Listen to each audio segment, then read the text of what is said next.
On February 14th, 2018, 17 lives were stolen at Marjory Stoneman Douglas High School in Parkland, Florida. This story you know, but you do not know the hundreds of stories that came out of this school in the days and weeks and years before this. And you know very little about me, and you would have no way of knowing about a conversation that I had with my mom last week. Parked in a car outside my Vanderbilt dorm room, my mom and I began running through everything that had led her coming to Nashville because I needed her help with planning my upcoming march in Nashville. My mom had given me a platform to truly reflect on my life for the first time.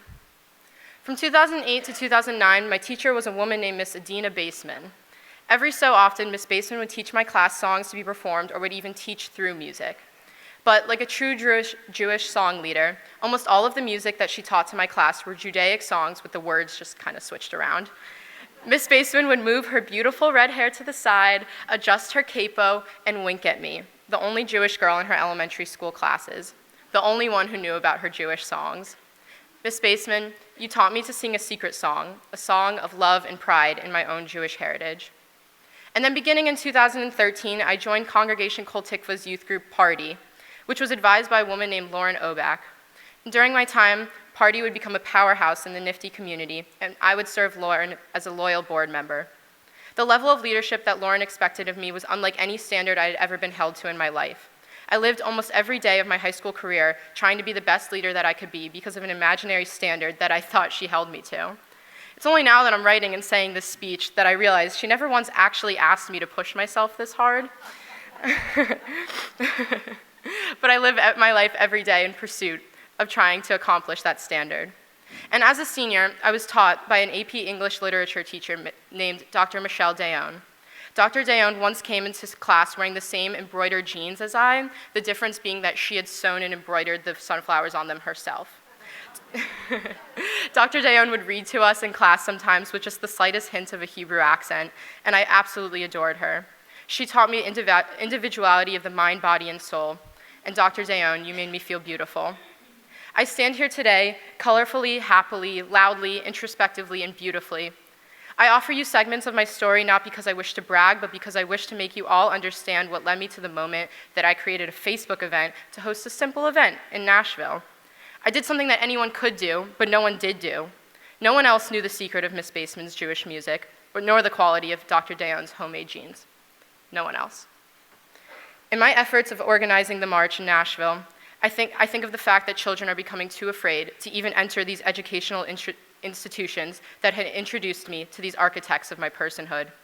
In reflecting on my life, I found a motivation to fight. I'm too young to remember 9/11.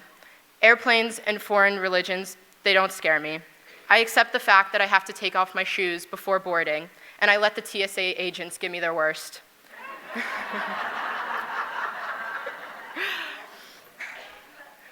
But I remember Sandy Hook, and I remember one report especially, which stated that a 6-year-old boy who was about to be fatally shot multiple times cried out, "Help me, I don't want to be here."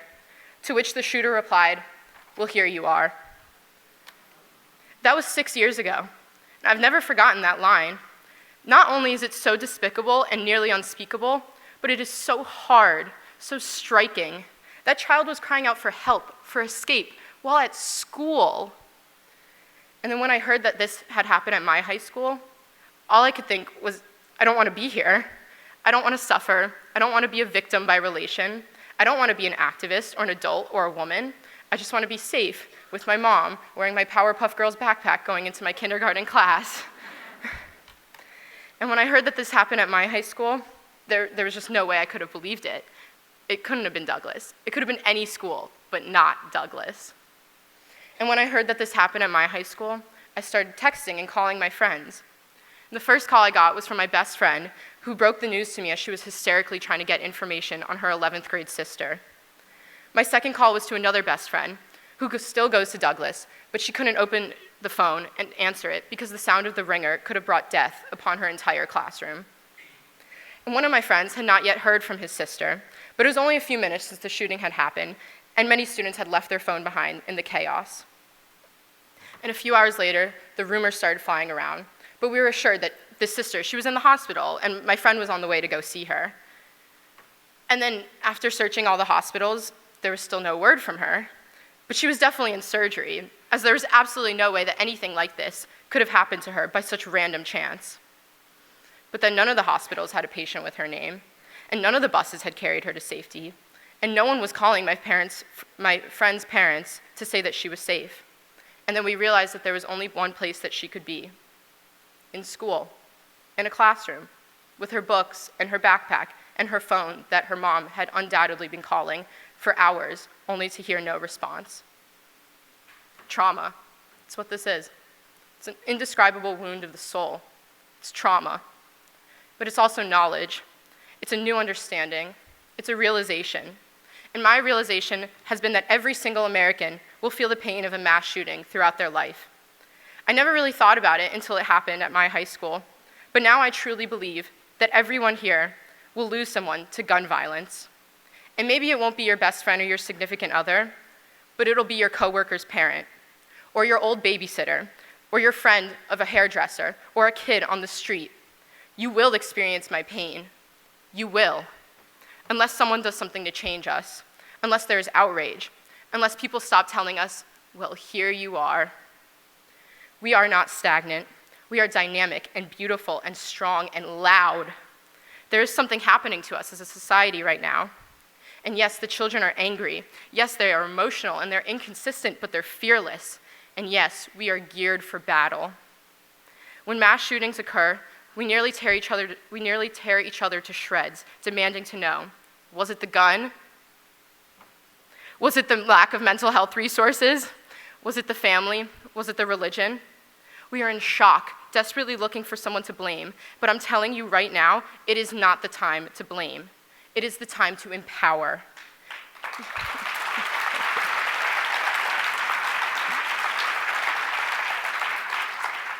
You all have the gift of empowerment.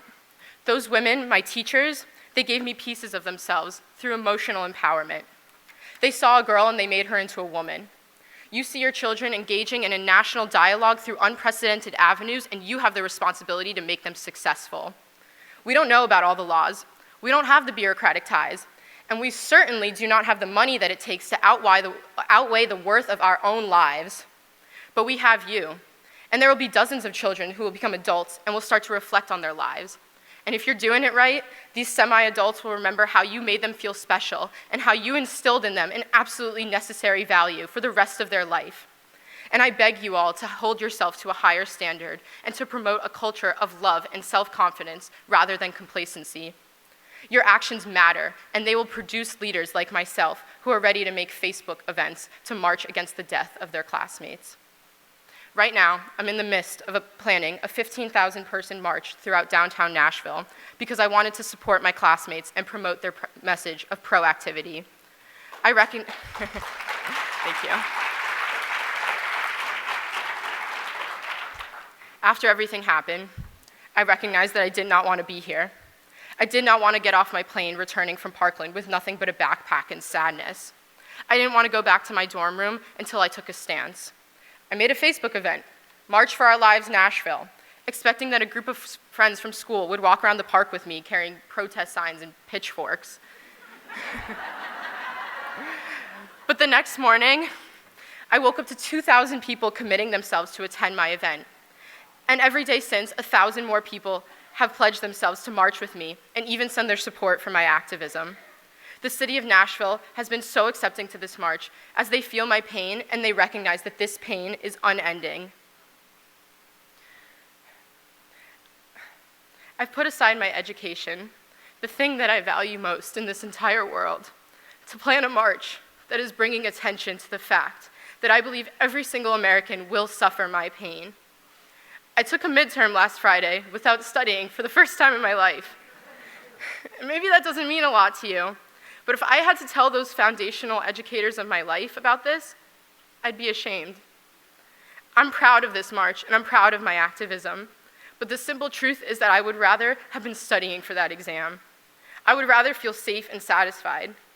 I don't want to hear about mass shootings or the hundreds of other needless deaths that occur every single minute due to gun violence. I don't even want to be reading this speech. I just want to be having stupid, ridiculous fun with my friends on a beach. But I chose to make myself a part of a movement.